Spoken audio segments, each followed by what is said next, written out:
नमस्कार दोस्तों, एसआई भर्ती इन दिनों बहस के दो दायरों से गुजर रही है। सबसे पहले उस आवाज को सुनते हैं जो एसआई भर्ती को रद्द करना चाहती है।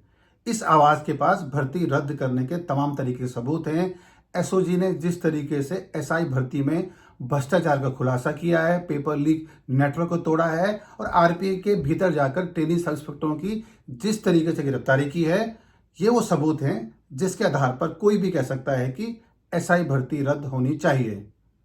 सरकार ने मंत्रियों की जो कमेटी बनाई है उसने भी अपनी रिपोर्ट सरकार को सौंप दी है और इस रिपोर्ट से भी ऐसे संकेत मिलते हैं कि सरकार को पेपर लीक माफिया के खिलाफ बड़ी कार्रवाई करनी चाहिए और इस भर्ती में कड़ा और कठोर फैसला लेना चाहिए ताकि बड़ा संदेश पेपर लीक माफिया को जाए।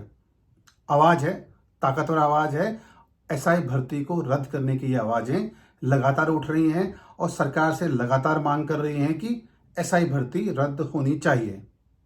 एक पक्ष है, लेकिन दूसरा पक्ष ये भी है और दूसरी आवाज ये भी है कि जो ये कह रही है कि एसआई भर्ती रद्द नहीं होनी चाहिए।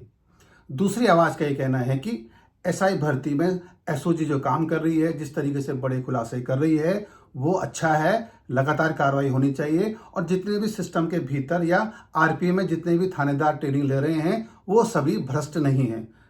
कुछ लोग, ज़्यादातर लोग अपनी मेहनत से पास हुए हैं। अगर सिर्फ कुछ लोगों को सजा देने के लिए पूरी भर्ती को रद्द कर दिया जाएगा तो योग्य अभ्यर्थियों के साथ अन्याय होगा।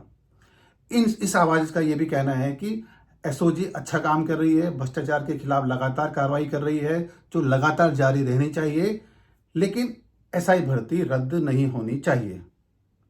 एक दूसरी आवाज है, इस आवाज के पास भी अपने अपने तर्क हैं। इस आवाज के बीच एक आवाज ये भी है कि जिस तरीके से पिछली सरकार ने एसआई भर्ती में कोई कार्रवाई नहीं की और आरपीएससी अगर चाहती तो इस भर्ती को उसी वक्त रद्द कर सकती थी जब एसआई भर्ती का पहला पेपर लीक हुआ था, लेकिन आरपीएससी ने कोई कार्रवाई नहीं की और अब आरपीएससी इस भर्ती में कोई कार्रवाई कर भी नहीं सकती है क्योंकि उसने इस भर्ती प्रक्रिया को पूरा करके सरकार को सौंप दिया है। अब थानेदार जो इन दोनों ट्रेनिंग ले रहे हैं वो सरकारी कर्मचारी हैं। दोनों ही आवाजें हैं और महत्वपूर्ण आवाजें हैं, लेकिन एक बात तो तय है कि एसआई भर्ती में बड़ा भ्रष्टाचार हुआ है। पेपर लीक का नेटवर्क जिस तरीके से आरपीएससी के भीतर फैला हुआ था और जिस तरीके से एसआई भर्ती के पेपर को फैलाया गया, लीक करने के बाद फैलाया गया, वो भी सबसे बड़ा अपराध है।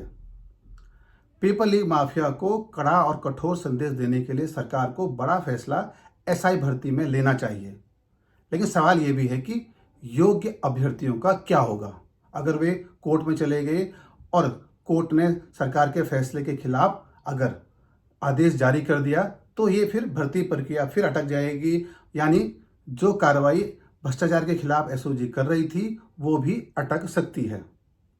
तमाम तरीके के सवाल हैं और तमाम तरीके के तर्क भी हैं। सरकार को ये फैसला लेना है कि वो उस आवाज को सुनती है जो एसआई भर्ती को रद्द करना चाहती है। ताकतवर आवाज है, सबूतों के साथ ये आवाज उठ रही है और एक दूसरी आवाज भी है जो ये कहती है कि कार्रवाई होनी चाहिए, भ्रष्टाचार के खिलाफ कार्रवाई होनी चाहिए, लेकिन योग्य अभ्यर्थियों के साथ भी न्याय होना चाहिए। सरकार इसी रास्ते पर फंसी हुई है और अभी उसने कोई फैसला नहीं लिया है, लेकिन सभी ये मानते हैं और दोनों ही आवाजें ये मानती हैं कि एसआई भर्ती में पेपर लीक माफिया को कड़ा और कठोर संदेश देने के लिए सरकार को एसआई भर्ती में बड़ा और कठोर फैसला लेना चाहिए। ये फैसला क्या होगा, इसका इंतजार है।